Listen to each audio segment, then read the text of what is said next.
I'm here to talk about happiness, because happiness is, always has been, and always will be the point of it all. Today's topic is Dr. Douglas Ramm's The Formula for Happiness. Dr. Ramm is a board-certified clinical psychologist with a practice in suburban Pittsburgh, Pennsylvania. His pioneering research on the relationship between happiness and human behavior has attracted worldwide attention since it was introduced to the scientific community in New Ideas in Psychology, an international journal of innovative theory in psychology, in 1996. His book, The Formula for Happiness, was published in 2004. He has also been published in the American Psychologist, the journal of record for the American Psychological Association. Dr. Ramm is a member of both the American Psychological Association and the American Philosophical Association. Welcome to the show, Dr. Ramm. Can you give us initially just an overview of the formula for happiness and explain why and how you developed it? The formula for happiness lays out the basic elements of a happy, content, and satisfied life, as well as how to put those elements together in order to achieve happiness, contentment, and satisfaction in living. Now, the original idea for this actually developed about 12 or 15 years ago, when, after practicing psychology for roughly 10 years, it became evident to me that a number of the people that I was working with could have avoided the need to see a psychologist if they had made some different decisions and done some things differently than what they did. And I began to realize that everybody that comes to see a clinical psychologist has one thing in common, and that commonality is the fact that they're in some sense unhappy. So my thinking was, if people had sort of a set of guidelines for making choices in daily life that could help them make choices that would make them happier over time, then they'd be much better off than they presently are. In fact, I thought something like this would make sense, or what I was after was something like what had been developed in the medical field, namely principles for healthy living. You know, we know that if people eat a high-fiber, low-fat diet, get adequate amounts of rest and exercise, avoid tobacco, street drugs, and the excessive use of alcohol, they tend to be healthier. My thought was, well, if we could develop some kind of principles like that with respect to happiness, that would be of tremendous value in the field of mental health, because to me, happiness is to health in mental health what wellness is to physical disease in the field of medicine. So that was the initial thinking. Now, of course, to start doing this, I had to have some way of understanding happiness, and having had a background in philosophy, I have an undergraduate degree in philosophy, I was pretty familiar with what the major philosophers had said about happiness over the centuries. But I wasn't quite sure what the psychologists had said, because when I went through training, this was not a front burner issue in the field of clinical psychology. So I began reviewing the literature that existed at the time, and this was in the early 90s, and discovered that there'd been quite a bit of work done on the issue of happiness by a number of psychologists, and that there were really basically 5 ways of trying to understand what it's all about. And the first is the so-called biochemical theory, which is the idea that our moods, or our sense of emotional well-being, is basically a function of the chemistry in our brains, the amount of serotonin or dopamine or endorphins that are circulating there.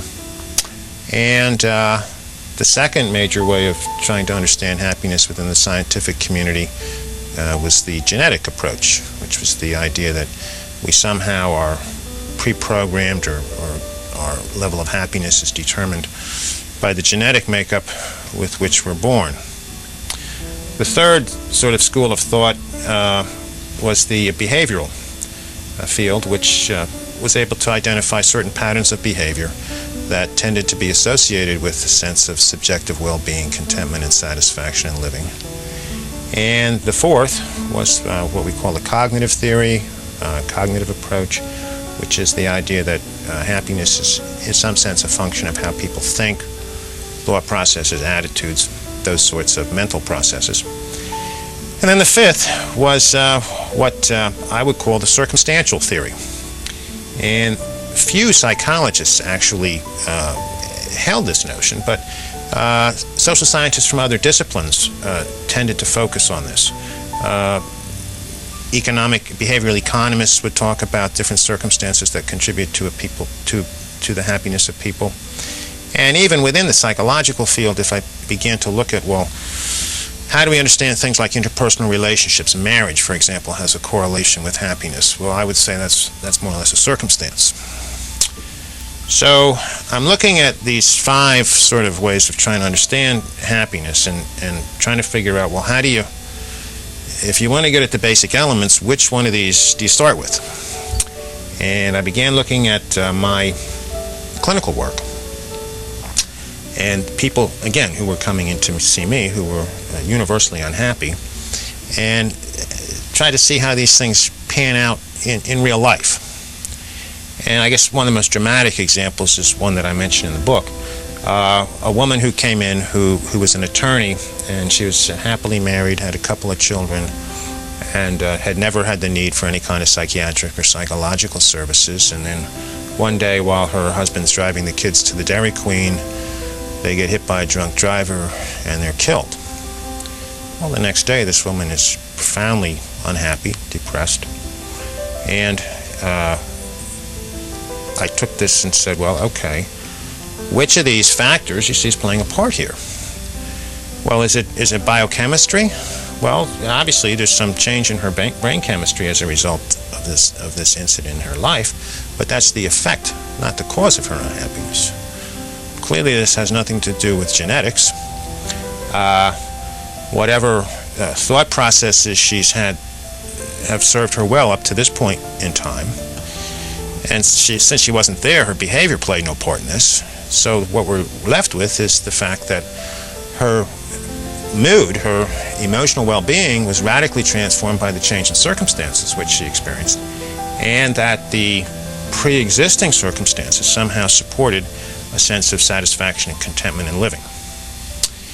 And so, as I started looking at other cases, it became evident to me that this is frequently the case, and in fact, it's what clinicians refer to as the precipitating cause for some kind of mental disorder. So I began to think, okay, maybe circumstances is where we have to begin, looking at the circumstances that support and enhance a person's quality of life. But then I started thinking about, well, how do we use happiness in the word happiness in everyday life? I mean, it's a word you hear frequently. You know, restaurant owner wants to have happy customers, so he makes sure that the meals are cooked and tasty. Parents want to have a happy birthday for their child, so they make sure they get the right gift or something they think is going to make their child happy. You go to a wedding and a person is wished happiness with the expectation that their life is going to be more fulfilling and satisfying with their new spouse than it would be if they were alone. And so that was the second factor that kind of led me to think, well, maybe circumstances is where we have to start looking at this. And then the third, which was sort of a, aha experience for me, was, well, now, happiness is really an emotion.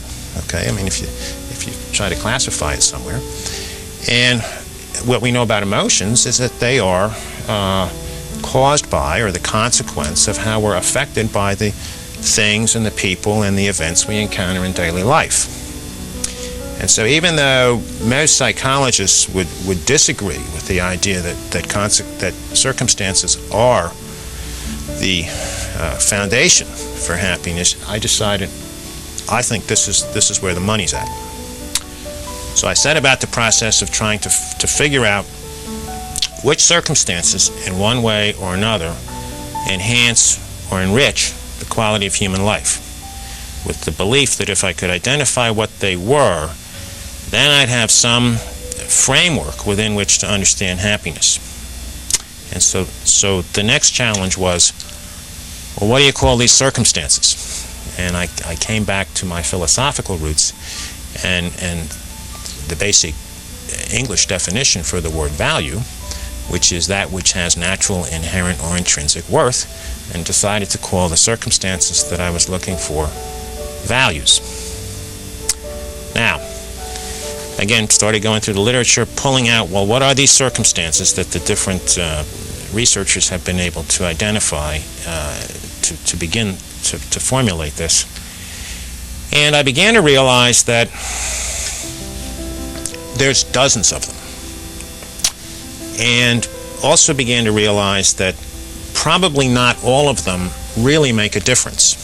So the next challenge was trying to identify which of these values, these values that seem to be pretty universal, and I mean by that I mean they seem to affect the quality of life for people irrespective of gender, race, ethnicity. Which ones really make a difference? And then I found myself thinking more like a biologist and saying, well, it's kind of like a need. Okay, we know that an organism needs water or oxygen because if it's deprived of these things, it dies. So I began to think, well, we'll know if a value is really essential, if you really need it to be happy, if we look at, again, unhappy people who I was working with every day and ask the question, which of these values have they lost, or which of these has been in some sense threatened, which has brought on the unhappiness that they're experiencing when they come to see a clinical psychologist. And that's when I designed the study to try and identify these, and at the end of the day I was able to identify 10 of these values that when lost or when threatened in one way or another seem to undermine a person's overall sense of contentment and satisfaction in life, and those I began to refer to as the core values because they're the ones that really make a difference. Great. And so from this understanding, if a person works on these core values to basically assure that the person acquires them and or maintains them, then that seems to be a very, very powerful route to enhancing not just their happiness but their health. Yes. Yes. Right. So can we go over the basic 10 values one at a time so the audience can understand? Sure.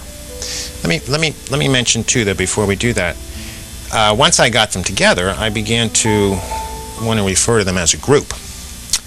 And so, again, going back to the basic understanding that happiness is an emotion, and that an emotion is a consequence of how we're affected by our circumstances, I came up with the term matrix to characterize this group, because a matrix, again, it's a biological term, but it's that within which something else develops or endures.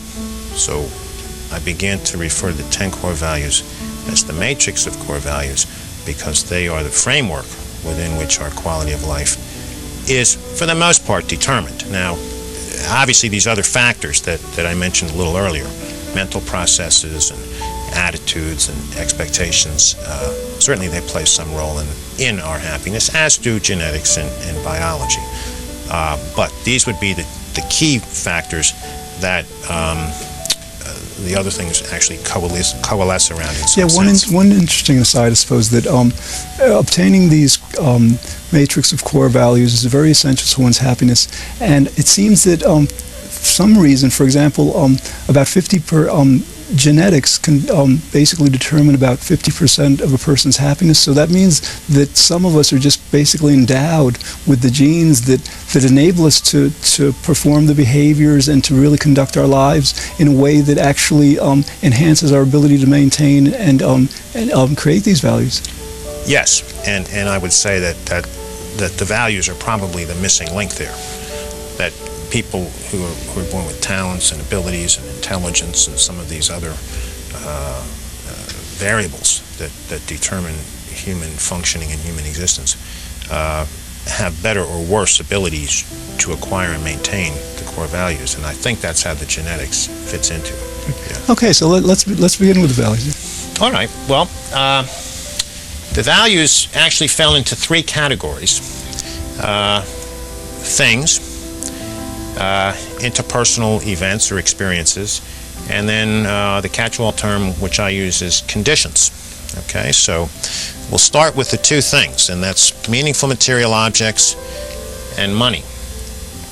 Now, meaningful material objects are obviously the necessities of life. I mean, people need food, they need clothing, they need shelter. Anytime we look at victims of natural disasters or war or whatever in refugee camps, it's quite obvious that these people are not happy because they don't have these basic things. But in this model, the meaningful material objects actually include more than basic necessities. They also include things like automobiles, houses, other than, we could all live in a cardboard box and eat out of a dumpster in the back of a restaurant, but most of us who are watching this show, I'm sure, have higher expectations in terms of the food and clothing that we would need. And so it's the level or standard of these things that fits with our expectations that constitutes the meaningful material objects. Obviously, transportation, entertainment. I mean, many people are, their lives are actually enriched and enhanced by having a radio or a telephone. Some of the research that was done by these behavioral economists actually looked at things like flush toilets and refrigerators and stoves in third world countries and how those contribute to people's contentment and satisfaction in living. And so within this model, most Americans, want to have, as I said, an automobile, probably a personal computer, telephone, entertainment, television set at the minimum, some kind of CD player, this kind of thing. And so whatever an individual's array of tangible objects would be the value that we refer to as meaningful material objects.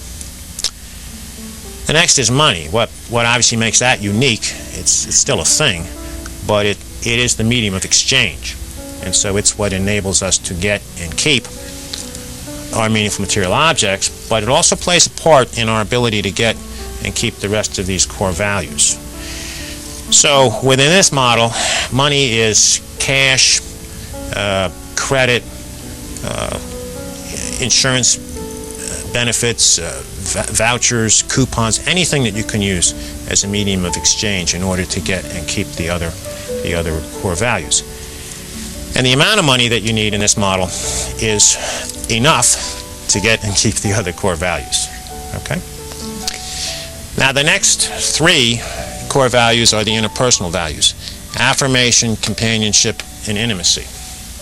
Affirmation in this model is defined as feedback that we get from other people that we're in some sense adequate, competent, acceptable, and desirable human beings. We can get this in a variety of relationships. We break the network of interpersonal relationships into 5 categories: community, commercial, friendship, family, and romantic relationships. And basically, the more affirmation you're getting in this variety of interpersonal relationships, the more happy you're going to be. Companionship is what most people would think that is. That is the joy or satisfaction we get out of spending time or sharing experiences with someone whose company we enjoy. And intimacy is really kind of a combination of affirmation and companionship. It's an interpersonal encounter where we're sharing the more personal or most personal aspects of ourselves. Things that would be potentially embarrassing, a source of ridicule or rejection, and yet the person with whom we're sharing them still affirms us. And that's what intimacy is in this model. The last 5 core values in this poster here are depicted in blue. And the first is health. Health being physical and a sense of physical and emotional well-being, the absence of disease, chronic pain, and or acquired disability. The next is a rewarding occupation, and in this model, this consists of doing what we have to do for our work, and what makes our work rewarding is the ability to enjoy the tasks involved, a level of competency with those tasks that's acceptable to the employer, and a sense of accomplishment from having done the job well. The next is renewing recreation, and of course this is what we do for fun. And what determines that is the degree to which our recreational activities enable us to return to the tasks of living refreshed, renewed, and ready to go, as opposed to being hungover or in some other way burdened by what we've done while we're out having fun. The next is freedom, which in this model is the ability to do what we want to do when we want to do it. At one level, it consists of the liberty that we enjoy in this country and in several other countries, where we can come and go as we please. We don't have to answer to government officials, and as long as we obey the law, we are able to roam about the country at will. It also refers to our network of interpersonal relationships and our ability to express our thoughts, our feelings, and to initiate courses of action without the fear that we're going to be ridiculed, rejected, or punished in some way. The last is security. This model was developed before 9/11. I think people now have a much greater appreciation for the role security plays in happiness. But again, at the most rudimentary level, it's physical safety. The belief that you can walk out down the street without being attacked or raped or killed, that you can sit in your home without having to worry about a missile coming through the window and taking you out. And then at another level, it has to do with the degree of confidence that we have that we can actually keep what we've already got in terms of the other 9 core values. And so that's basically what each of the values is. And the basic theory is that we are more or less happy depending on the degree to which we have access to more or less all of these values more or less simultaneously. That's great. Okay, now, can you tell us how you established the validity and accuracy of this matrix? Yes. Well, initially, as I said, in the original study, we just used the core values to determine whether they were present or whether they were lost in some way. But as we began to develop the model a little further, it became evident that it's really a matter of more or less. Okay, that people are more or less healthy, people have more or less money, people have more or less satisfaction in their job. And so we decided to develop an inventory to actually begin to try and quantify how much access to each of these 10 core values an individual has at any given time. And it's a 72-item inventory, which basically asks people to rate on a scale of 5 the degree to which they would agree with certain statements. One, for example, say for affirmation, would be, I'm satisfied with the amount of affirmation I receive from members of my family. That would be one item. Another would be, I'm satisfied with the affirmation I receive from my coworkers. Another would be, I'm satisfied with the affirmation I receive from my friends.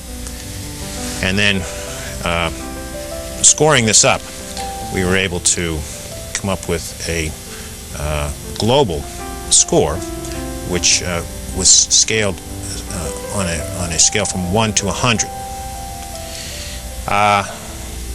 To then evaluate the validity of this, we would ask people before they took the inventory to rate on a scale of 0 to 10 how content, happy, and satisfied they were with their life. And then we would compare their estimate with their score and ran a correlational study with a professor from Penn State to see how accurate this was. And the results were pretty impressive. We came up with a correlational coefficient of 0.88. That's very strong. Yeah, that this is about as accurate a means of measuring contentment and satisfaction in living as an IQ test is of measuring IQ. Great. Yeah. Okay, we've only got a couple minutes left. Before we close, I'd like to mention that Dr. Ramm's book, The Formula for Happiness, is available through major bookstores and through Dr. Ramm's website at theformulaforhappiness.com. on our next episode, we're going to be exploring the general inventory of life satisfaction, which you were just describing. Would you like to just present a bit more information on that? Or? Well, I think we can get into that when we get the chart up here and going. Okay. Well, Dr. Ramm is a board-certified clinical psychologist with a practice in suburban Pittsburgh, Pennsylvania. His pioneering research on the relationship between happiness and human behavior has attracted worldwide interest since it was introduced to the scientific community in New Ideas in Psychology, an international journal of innovative theory in psychology, in 1996. His book, The Formula for Happiness, was published in 2004. He has also been published in the American Psychologist, the journal of record for the American Psychological Association. Dr. Ramm is a member of both the American Psychological Association and the American Philosophical Association. Before we explore how you develop the general inventory of life satisfaction, or GILS, and what it does, can you give a brief overview of the Formula for Happiness and the Matrix of Core Values? Yes. The Formula for Happiness is a program or a way of understanding and enhancing quality of life, which identifies the basic elements of happiness and what we need to do to put them together in order to develop and maintain a rich and rewarding quality of life. The foundation of the Formula for Happiness is what we call the Matrix of Core Values. It's based on the theory that happiness is an emotion and that it's a consequence of how we're situated with respect to 10 core values which we encounter in daily living. We refer to them as the matrix of core values because these are the circumstances which give rise to and sustain our quality of life. The matrix of core values is made up of 3 groups of values. The first are what we call things, meaningful material objects, and money. Meaningful material objects are those things we need to sustain our lives: food, clothing, shelter, as well as the other tangible items that contribute to our overall contentment and satisfaction in living. For most Americans, that would include some kind of entertainment, television set at a minimum, maybe a phone, a computer, this sort of thing, some type of transportation, whether it's an automobile or a bicycle or a train, as they use them here to get back and forth to work. So whenever an individual's total array of material objects is that they require in order to become and remain happy is what we're referring to by meaningful material objects. Money is obviously another material object, but what distinguishes it is the fact that it is the medium of exchange. In this model, money consists of currency, cash, credit, coupons, vouchers, any type of thing that can be used in order to obtain something else. And the amount of money that a person needs is determined by the amount of money that they need to acquire and maintain the other 9 core values. The next 3 values are interpersonal values. In other words, these are values that can only be obtained in interpersonal relationships. The first is affirmation, which is feedback we get from other people that we are in some sense adequate, competent, acceptable, desirable, and or lovable human beings. And you can get this as well as the other 2 core values in any one or more of 5 types of relationships. Those would be community relations, commercial relations, friendships, family, and romantic relationships. Companionship is the joy or satisfaction we get out of sharing experiences with people whose company we in some sense value. Again, companionship can occur in any one of those 5 types of interpersonal relationships. And intimacy is actually a combination of affirmation and companionship. What's unique in intimacy is that we're sharing those aspects of ourselves that are really very personal and which may subject us to ridicule, embarrassment, or some kind of punishment. And yet the person with whom we're sharing them continues to affirm us. The last 5 core values are what we refer to as conditions. And the first is health, which is physical and emotional well-being, the absence of pain, illness, or acquired disability. A rewarding occupation is one where we enjoy the tasks involved, have an acceptable level of competence with respect to those tasks and get some sense of satisfaction from having a job well done. Renewing recreation is what we do for fun. What distinguishes renewing recreation from non-renewing recreation is that when we're done with it, we are able to return to the tasks of living without feeling hung over, strung out, or in some other way burdened by what we've been doing. Freedom is the ability to do what we want to do when we want to do it. It includes liberty in the political sense of the term, as well as the ability to have our thoughts, express our thoughts and feelings, and initiate courses of action within our network of interpersonal relationships without fear that we're going to be, in some sense, ridiculed or punished as a result of having done what we did. Security, which is the 10th core value, is at one level physical safety, the ability to walk down the street without the fear that you're going to be raped, assaulted, or killed. And it also involves the confidence that you're going to be able to maintain at least the level of access that you already have to the other 9 core values. And that's the matrix of core values. Yeah. Okay, so now can you describe for us the gills and how they relate to the matrix? Okay. Well, the initial purpose in developing the gills, which is the general inventory of life satisfaction, was to really test the theory. I mean, the theory had been developed, as we talked about in our last session, based on a review of a tremendous amount of research that had been done by other psychologists, plus research I had done on my own. And I was pretty confident that these are the factors or variables that determine whether and to what degree we're happy, content, and satisfied with life.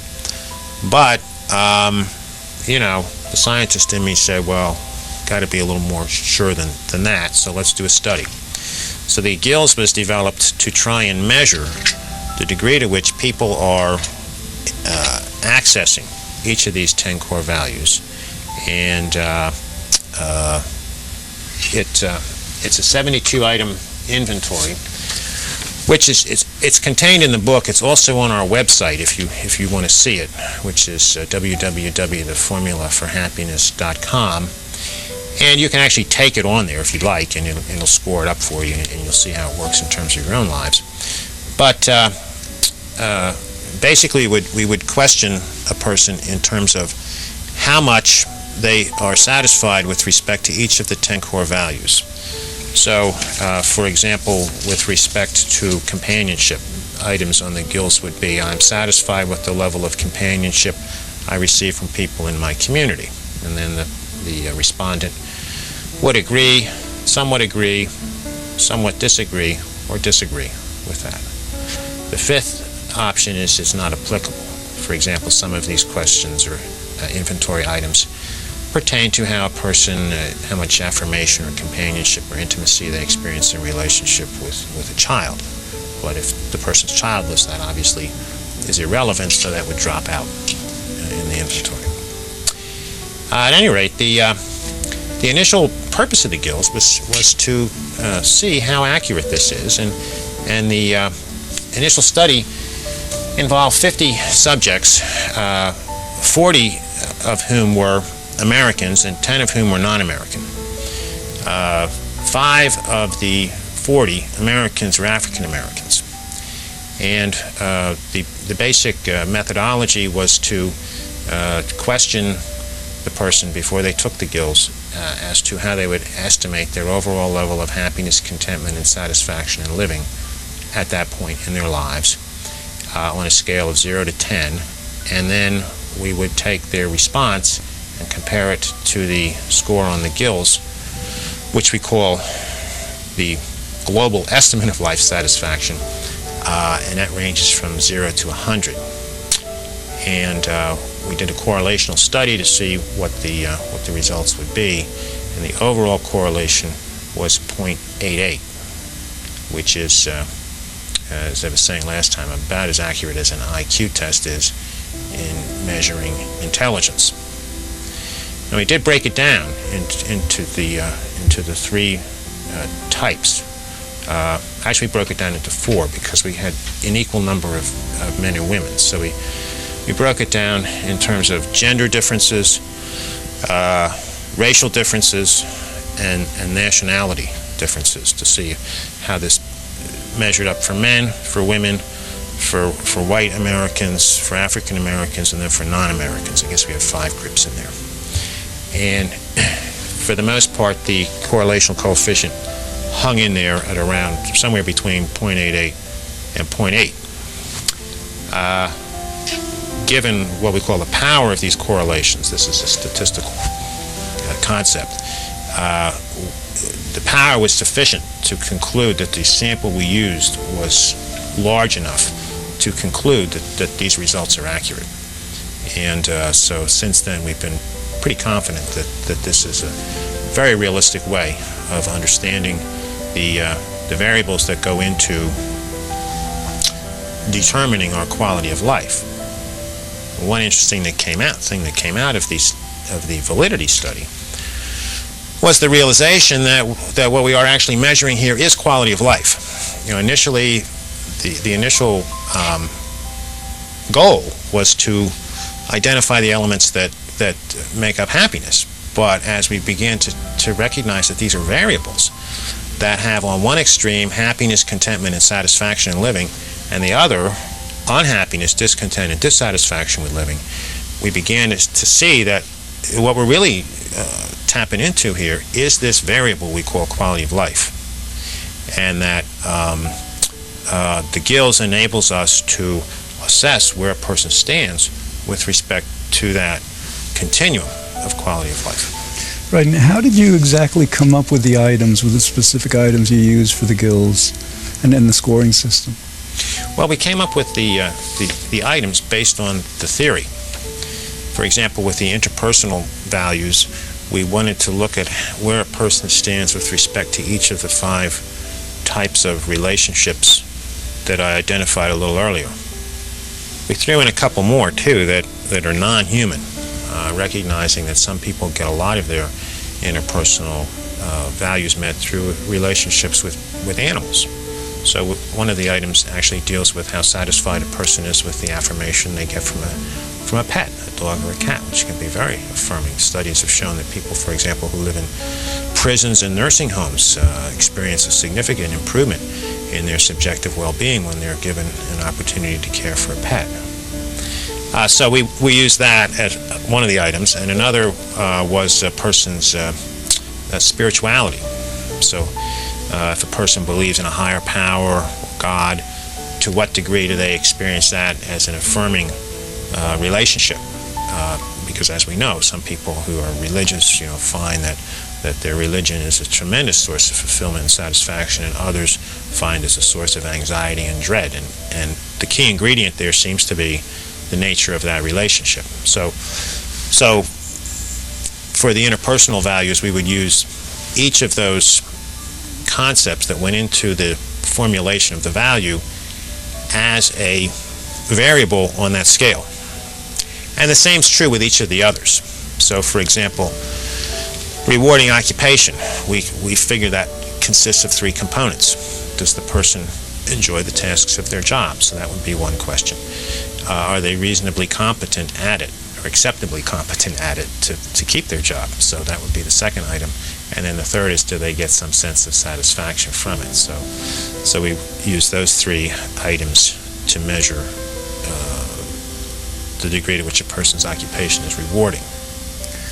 Now, the scaling itself is a little unique because I don't know how familiar your audience is with psychometrics, but it's not a simple, 1 through 5 continuum or 1 through 10 continuum on these. We felt that satisfaction and contentment and happiness on one end versus dissatisfaction, discontent, and unhappiness on the other end are kind of extremes. I mean, people are, kind of happy or they're not happy. So we put those out there as the extremes. Unhappy 0, happy's 10. Okay. And then we recognized, you have to have some gradation there, some variation. So we said, okay, somebody who's, sort of happy, we'll give them a 7.5. And somebody who's says, I'm sort of unhappy with this, but not completely unhappy with it, we'll give them a 2.5. And that was it. So there's only 4 possibilities. You can get 0, 2.5, 7.5, or 10. We left out the middle score because the theory was that would tend to regress things towards the mean. And we wanted a more accurate way of assessing this, which actually captures the phenomena we're looking at here, which is kind of a, you're on one end or the other, and somewhere in between, but we want to capture the extremes. So that's how the scoring is set up. Right, so then can you explain to us how the GILS is not just a measurement instrument, but it's also a diagnostic tool? Yes, this was unanticipated, but quite fortuitous. As we began to do this scoring, people who were, and we replicated it again, we had that initial 50 people in the initial study, but then we would use this in college classes and seminars and to show people how it worked, and they would start coming up and saying, well, you know, I think this is showing me something about my life that I can do something with. And so we began to realize, oh, now this isn't just a scientific enterprise here. I mean, this has practical applications. And so we then began to develop a graphic way of displaying the results that people could use. And this is how we eventually came to do that. So we have up here a continuum where a person can place their score once they take the GILS and they get their GELS score. Now the acronym GELS means the global estimate of life satisfaction. It falls somewhere on this continuum, and you can see where you stand, somewhere between 0 and 100. But then you can take your value scores and plot them here and see where you stand with respect to each of these. And this then gives you what we call a profile of your level of contentment and satisfaction with life at any given point in time. And so here's an example of someone who actually did this and filled in the blanks. This is a 52-year-old woman who is employed as a nurse in a physician's office. And she actually entered psychotherapy with the presenting complaint being depression, and completed a GILS, and then we plotted the results. And you can see that her GELS score is a 32, so it puts her right there, which shows us that she's somewhat dissatisfied with life, which obviously wasn't news to her because that's why she was sitting in my office. Okay. But then as we began to look at these scale scores, certain things began to emerge from this that otherwise would not have surfaced in a regular clinical interview. In other words, most frequently when people come in to a clinician's office, they present with symptoms. So, you know, the clinician has what we call a symptom checklist. So in this case, this woman's diagnosis was depression and not otherwise specified. And she got that diagnosis because she had a depressed mood, she was unhappy. She has a weight gain, increase in appetite, was having some difficulty sleeping, had periods of tearfulness, was feeling kind of worthless, and was fairly irritable. So these are the kind of things that we normally get at in a clinical interview, and then we start talking about what's bothering her. In this case, she had 2 children who were adults now. She was divorced, and they had both moved to other parts of the country, but what seemed to precipitate her depression was when the second child moved away. So what she was presenting as her complaint was this sense that her, you know, she felt this sense of loss. So again, in a normal clinical interview, that's what you find out. But as we began looking at this, other things began to become very obvious. Clearly, her greatest source of satisfaction is her job. Okay, she gets a rewarding occupational score of a 0.3, which is pretty good, okay? But, see, she's not paid very well, okay? So that, she's got a lot of stress on her in terms of, financial stress. She's divorced and her husband stopped paying any kind of support long ago. She's sort of okay with her house and her car and things like that, and she's got a lot of freedom because she's pretty disconnected from other relationships, okay? But now look at where her interpersonal scores are. She gets a fair amount of affirmation from her work and from some of her community activities, but when you get to companionship and intimacy, she really drops. The same thing is true with her health. She's got a number of health problems as well as depression and anxiety. And then you see here too, she gets a 0 on her rewarding occupation. In other words, this woman does absolutely nothing for fun. Right. Okay? So we could begin to take these findings and formulate a plan of action where she can actually begin to improve her mood, you see, by addressing some of these deficiencies in her life. In other words, finding some kind of recreational activity that would give her some kind of satisfaction, developing or cultivating some interpersonal relationships which would enhance her companionship and intimacy. That would probably also improve her health, okay?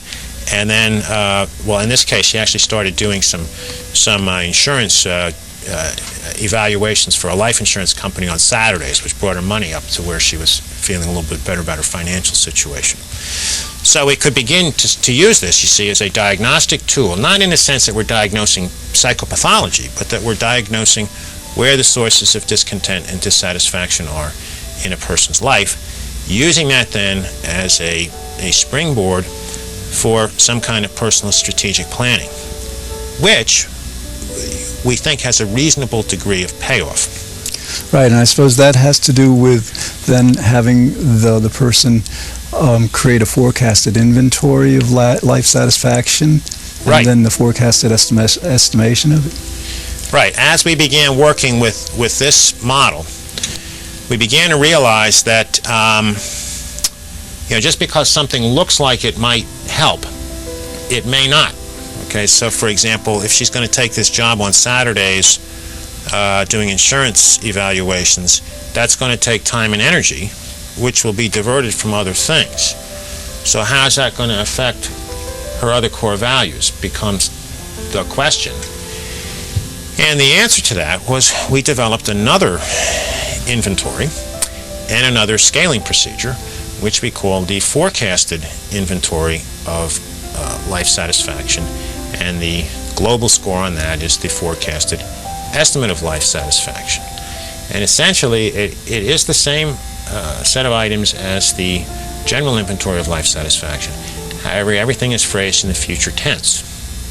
And the task for the person working on this is to actually go out and to the degree that it's possible, anticipate how each of the courses of action that they're considering are going to impact on their 10 core values. And then we can take their score on the forecasted estimate of life satisfaction and compare it to their general estimate of life satisfaction and make some prediction as to whether what they intend to do is actually going to make them happier or not. And surprisingly, well, not surprisingly, but interestingly, we found a number of people who had certain ideas. Yeah, I'm going to go make more money. Okay, well, that's great. But how's that going to impact on your interpersonal relationships? How's that going to impact on your opportunities to recreate? And in the end, you see, if your forecasted estimate of life satisfaction is less than your current general global estimate of life satisfaction, then that's probably not that's not a good course of action to pursue. Right. Yeah. Okay, Dr. Ramm, we have about 2.5 minutes left. Can you briefly describe how you've been using the GILs in real life settings? Yes. As I'm explaining now, this is one of the applications for it in the context of psychotherapy. As a practicing clinician, I have found this a very effective way of dealing with people who come into the office with depression. Obviously, it's not for all persons, but many people have benefited from this. In June, I'll be training other psychologists the Pennsylvania Psychological Association's annual convention on how to use this in a psychotherapeutic setting. It can also be used for counseling. Now, again, the main difference between psychotherapy and counseling is that people who receive counseling services aren't necessarily symptomatic to begin with. So in a counseling setting, this can be very useful. And then for purposes of coaching, in terms of like executive coaching or personal coaching, in terms of developing goals, this is a very useful model. Most coaching models begin by asking the person to clarify their values. Okay, that step is not part of this because we already have the values. Here we try and find out where you want to increase your values, and then the goals are developed. Right. Okay, Dr. Ramm, we have about a little under a minute left. Our next episode is going to explore the core principles you developed. Can you give a very brief description of that? Yes. Well, although this may look good on paper, when you start to figure out your fells and you're looking at your course of action here, there's still a problem, which is that you may be pursuing a course of action which is what we call self-defeating behavior. And the other part of my original research was designed to identify what these self-defeating behaviors were and are, and to provide people with a set of guidelines that they can use in decision-making to avoid ending up jeopardizing their matrix of core values in one way or another. Why you developed these core principles, how you developed them, and how they're used? My goal in coming up with the formula for happiness was to try and help people understand A, what they need to become and remain happy, and then B, how to go about getting it. The matrix of core values contains the 10 core values, which my research has demonstrated are what we need in order to become and remain happy. And so that's the first part of the formula. The second part has to do with how do you go about the process of getting them. One thing I discovered as a clinical psychologist is that many people who thought they were going to be happier as a result of doing something they did ended up becoming much less happier than they were before they pursued that course of action. And so it was clear to me that we really needed to have some understanding of what these self-defeating behaviors really are. And by self-defeating behavior, I mean a course of action which appears to enhance our happiness, but in the end actually undermines it in some way. So to figure out what these were or are, I used 100 clients that I had in psychotherapy and got permission from them to allow me to do a systematic case study looking at two variables. One, whether and to what degree they were happy on the one hand, and the other was what, if anything, they did which resulted in the loss of happiness which brought them to the attention of a mental health professional in the first place. And so the basic methodology was to take a case history and then analyze it with respect to what, if any, volitional behavior on their part contributed to a threat to or loss of any of these core values. And then I went back to the, Natural Science 101, basic scientific method, which is observation, generalization, and verification. In other words, you take two incidents and you see what they have in common, and then you begin to develop a generalization. Once you've got that generalization formulated, then you see if the next case fits it in some sense, and that then verifies your generalization. So I took these 100 cases, culled out what, if anything, they did to bring on their own unhappiness, and then just went case to case to case to see whether there was anything in common from one case to the next. Now, out of the 100 cases, I was able to identify something that the person had done in 94 of them, which doesn't mean the other 6 didn't have it. I just couldn't find it. Okay, so that's a pretty high number. And then as I began to look at what they actually did,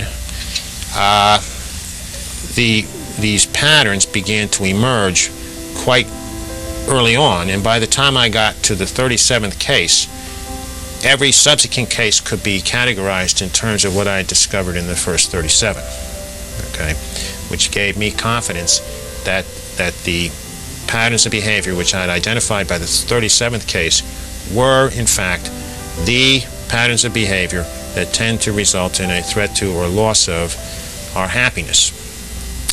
And there was actually 7 patterns of behavior which I've then come to call the 7 patterns of self-defeating behavior, which I'll run through. The first is what we call heedless behavior, and this is pursuing a course of action despite knowing that it constitutes a threat to one or more of your core values. Most obvious example would be cigarette smoking. I mean, every pack of cigarettes comes with a warning on it. The smoker reads it. You know, cigarette smoking can cause emphysema, cancer, or heart disease. If you continue to do that, then that undermines your health, which, as we've talked before, lowers your overall quality of life and your general sense of happiness, contentment, and satisfaction in living. But it also can have an impact on other core values. Obviously, the amount of money you spend on cigarettes interferes with your ability to obtain and maintain certain significant material objects. It may have a negative effect on affirmation in that you become a pariah in some parts of the country. You're not welcome. Okay, may have a significant impact on your abilities to find companionship with people, and certainly it's pretty difficult for a person who smokes cigarettes to have an intimate relationship with somebody who finds that to be a rather disgusting habit. Okay, again, if you have certain health consequences, it may have a negative effect on your ability to keep a job or to engage in certain recreational activities.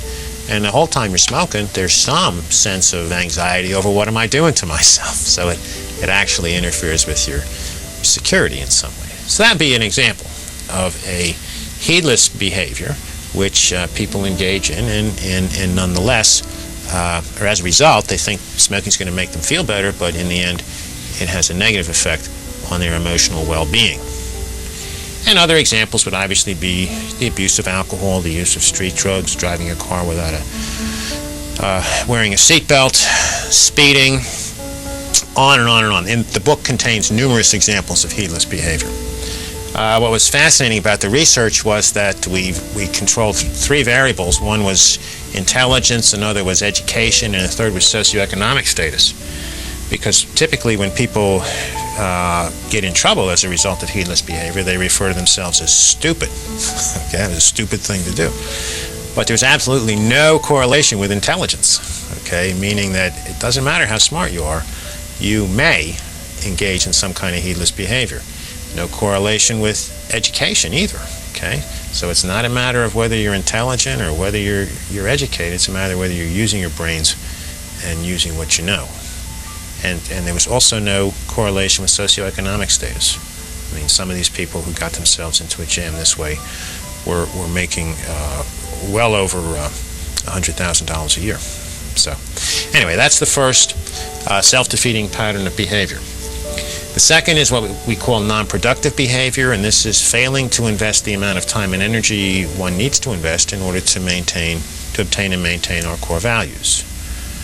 Example of this would be a fellow who lost his job. He was working for a major corporation outside of Pittsburgh, and this was back about 10 years ago or so.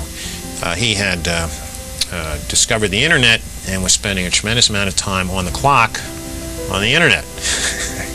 Well, he didn't realize that the employer could observe this, and one day his supervisor arrives at his office and says, "You're done. So you haven't been doing your job." And that was the end of his job, and he really suffered pretty badly. Many losses in terms of his core values. The third is what we call self-effacing behavior, and this is where people pursue courses of action intended to make other people happy while neglecting what they really need to do to maintain their own set of core values. And this was often observable in adolescence and early adult life, but usually catches up with people somewhere in the middle years, typically in marriage, where one spouse has, more or less live their life for the sake of the other and ends up really very unhappy and depressed because the things that were important to them have never really played any role in the decision-making process that the couple has gone through. The fourth type of self-defeating behavior is what we call disrespectful behavior. This is failing to respect the basic rights of other people. And for purposes of this model, we have four basic rights. You can remember them from the Declaration of Independence when Jefferson says that we have the right to life, liberty, and the pursuit of happiness. Pretty much what he meant, if you read the rest of the document, by happiness was property and privacy. Okay, so in this model, we see the self-defeating behavior of disrespect as failing to respect another person's physical well-being, health and safety, failing to respect their property, their meaningful material objects, failing to respect their freedom, the ability to do what they want to do when they want to do it, and the ability the failure to respect their privacy, which has an impact on their intimacy. So we don't have time to go into examples, but again, if someone's interested, the book is chock full of them. The next type of self-defeating behavior is what we call unfaithful behavior, and this is failing to fulfill obligations that one has freely entered into at an earlier point in time. One simple, obvious example would be marital infidelity. I mean, you promise on one date that you're going to forsake all others, and then a few years or a few months, in some cases later, you don't. And then again, that can have a tremendous negative impact on one's matrix of core values. But we see this in business settings where people fail to fulfill warranties, in friendships where people fail to fulfill promises they've made to one another, in parent-child relationships where parents and or children fail to follow through with things they say they're going to do. And that creates just a tremendous amount of interpersonal conflict and has a pretty negative effect on one's overall matrix of core values. The next self-defeating behavior pattern is what we call deceptive behavior. And this is any activity that is intended to create in another person's mind some sort of image of reality that doesn't correspond with the way things actually are. Today, this is certainly possible with video technology, recording, computer tampering with images and things like this, falsifying documents, etc. But probably the most common form of deceptive behavior is your garden variety lie. And so anytime people are engaging in deception, they are jeopardizing one or more of their core values. In fact, this morning's USA Today that I was reading in the motel had a front page story about some attorney who got himself into a jam through some sort of deceptive behavior and lost his license, spent 6 years in jail, and so on and so forth. And again, we could go through how that had a negative effect on his matrix of core values. One thing we discovered in that was, of course, that when people are deceptive about themselves anyway, it's usually because they are already or they intend to engage in some kind of heedless, non-productive, disrespectful, or unfaithful pattern of behavior. Okay, so when people are being dishonest, it usually is a way of kind of telling ourselves, you see, that if we're being deceptive, we've already done something that's self-defeating, or we intend to do it, and that's very important insight to have, particularly if we're talking about the future. The seventh form of self-defeating behavior is what we call ill-considered interpersonal interaction. This is engaging in courses of action with people who habitually engage in one or more of the self-defeating patterns of behavior. Okay? So, for example, a situation in which two men are working in a refinery where they're surrounded by flammable gases, and one fellow smokes and the other doesn't. And the smoker ignores the no smoking signs, which would be heedless behavior, and kaboom, the other guy's dead too, even though he wasn't doing anything that was heedless himself. He was destroyed by being associated with this man. And so anytime we pursue courses of action with people who we know have a tendency to engage in one or more of these self-defeating patterns of behavior, then we're risking our own happiness, because they can take us down with them in one way or another. And so we use these 7 self-defeating behavior patterns, see now, as the basis for formulating our core principles for making choices in daily living. Again, going back to what I think we spoke about in our first episode, which is the analogy here between the principles of health and the principles of happiness. In other words, we know from observations made by physicians and physiologists that when people smoke cigarettes, they often tend to end up with some kind of health problem. So if we know that that's the connection between smoking cigarettes and various kinds of life-threatening diseases, then the alternative is to not smoke. And so we can recommend that people avoid the use of tobacco, and that's a principle of health. Similarly, if the goal here is to enhance people's happiness, then if we can formulate alternatives to these self-defeating behavior patterns, which people can apply on a daily basis, people will be doing what they can to obtain and maintain the highest level of quality of life that's available to them. Okay? And so we call these core principles the principles for the pursuit of happiness. And there are 4 of them. Again, based on alternatives to the self-defeating patterns of behavior. The first is what we call self-respect. This is the alternative to heedless behavior, the alternative to self-effacing behavior, and the alternative to ill-considered interpersonal interaction. Okay? It's based on the idea that you have to continuously be looking out for your own quality of life, vigilant with respect to threats that are out there to it, and taking appropriate action to ensure that you're going to be able to maintain the matrix of core values that you already have. Okay? And that obviously is the foundation for the pyramid. Second is industry. This is the alternative to non-productive behavior. In the old days, you'd call this the work ethic, but we didn't want to use that term, so we used industry. Okay? In other words, you need to put in the time and effort required to get and keep your core values, as opposed to trying to get them by thievery, begging them off of other people, or trusting to luck in some way. You know, in Pennsylvania, they did a survey where 1 in 10 Pennsylvanians thinks the only way they're going to get ahead in life is to win the lottery. That's a staggering figure if you think about it. So they're not taking any extra money they have and going out and trying to figure out how to maybe apply themselves industriously to make some extra cash or improve their quality of life.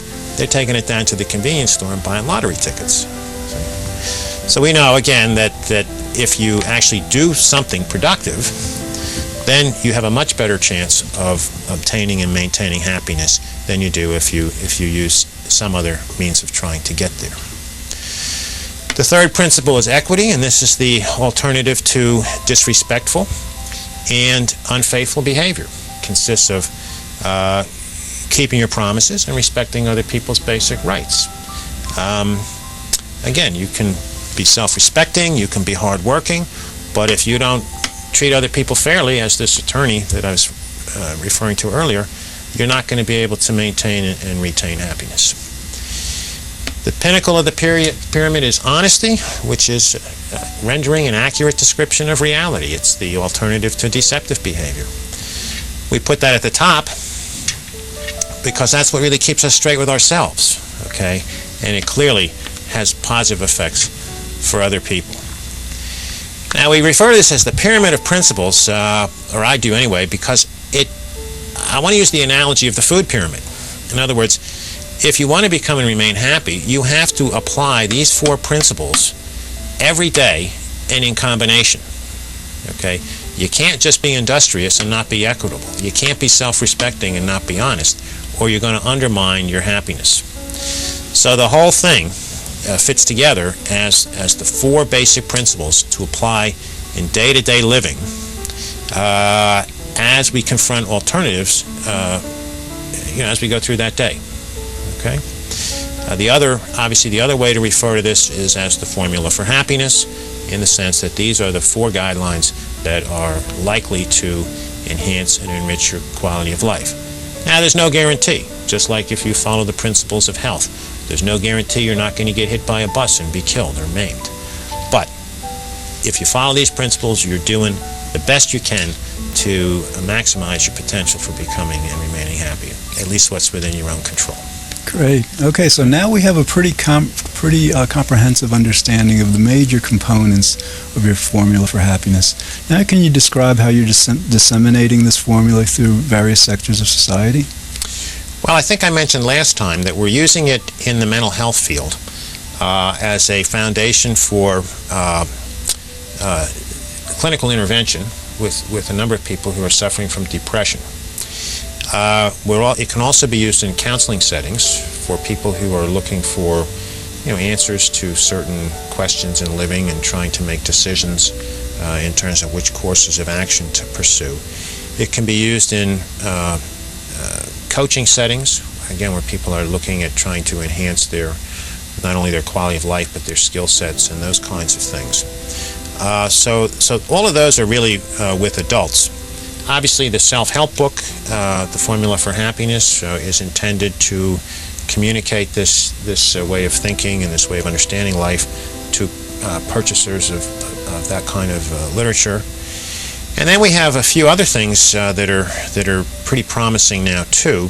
I have developed a variation of this for adolescents, which we are using with juvenile offenders in western Pennsylvania. The county where I reside, which is Westmoreland County, which is the first county east of Pittsburgh, we have about 400,000, population about 400,000, and our juvenile court has enabled me to develop a pilot program for juvenile offenders, and it went so well that I've trained other people, and now all of the teens that are going through the system have to take this program, which is an 8-week course where they learn about these principles, they learn about the matrix of core values, and we call it the Facts of Life seminar. And it's been very rewarding because the kids, I think, for the first time see why acting on principle, why thinking about acting on principle is important to them, and how it can enrich and enhance the quality of their lives.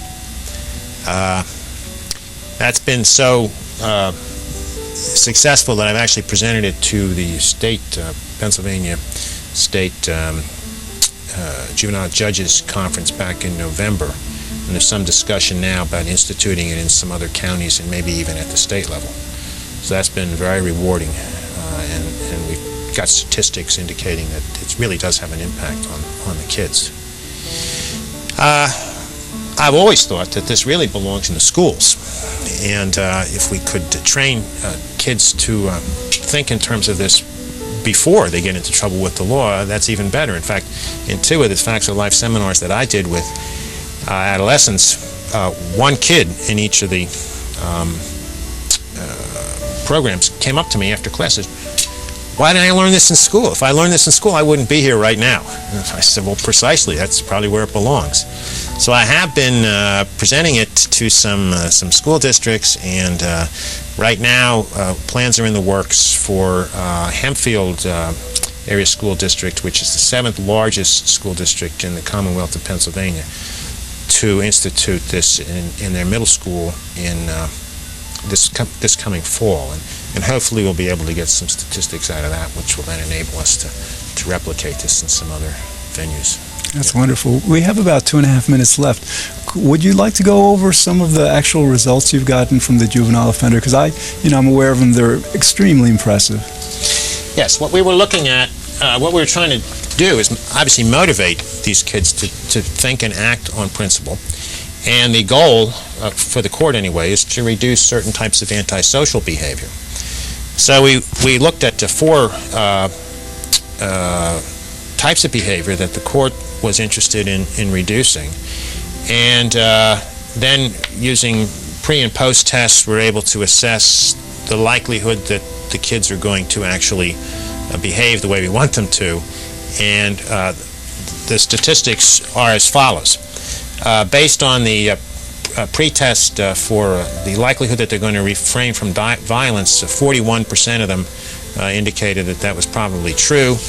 And at the end of the course, 78% of them indicated that they saw some reason to refrain from violence, which was a 90% increase. And again, with this population, anything over 20% is considered significant. With respect to refraining from theft, it went from 26% to 50%, a 92% increase. The likelihood that they're going to keep their promises went from 22% to 62%, which is a 182% increase. And the likelihood that they're going to tell the truth went from 24% to 68%, which is a 183% increase. And we were very, very happy with those findings. That's wonderful. Dr. Ramm, thank you for this very comprehensive, interesting, and very important presentation. I really look forward to seeing your applications of the formula for happiness being disseminated through all the sectors of society, schools, juvenile offenders, throughout, because, you know, it really can apply to everyone at whatever age we are. Well, that's all we have time for. Thank you for watching. In the future, we'll explore other topics designed to help us better enjoy life. Be good, think well, feel very happy.